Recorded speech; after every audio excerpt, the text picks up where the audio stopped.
Je parie que lorsque tu as des compulsions alimentaires, et une fois qu'elles sont terminées, je parie que tu te juges, que tu dis que tu es nul, que tu es encore tombé dedans et que tu n'as pas pu y arriver et que tu t'en sortiras jamais. C'est exactement ce que je vivais moi aussi.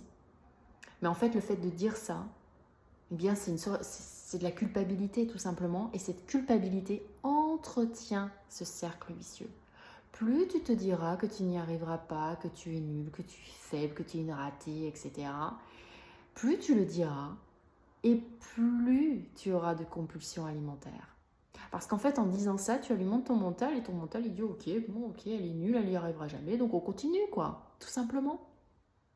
Alors moi, ce que je te conseille de faire, c'est que avant chaque compulsion, dès que tu sens qu'elle arrive, eh bien dans ces cas-là, mets ta main sur ton cœur. Ferme les yeux et imagine une lumière. Et dis-toi tout simplement, je vais y arriver. Je vais arriver à me sortir définitivement de ces compulsions alimentaires. Parce que je m'aime. Et parce que mon âme m'aime. Et parce que j'aime mon corps.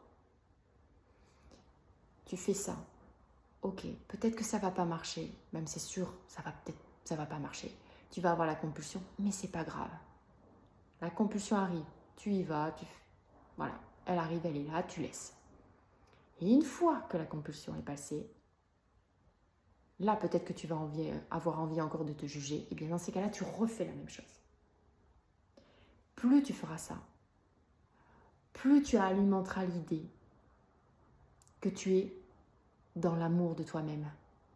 Plus tu alimenteras l'idée et plus tu croiras au fond de toi que tu peux t'en sortir. C'est déjouer ton mental.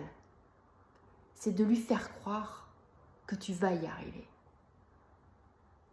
Je te conseille de le faire à chaque fois et tu verras à un moment donné, il y aura un déclic et tu verras que tes compulsions vont s'espacer de plus en plus.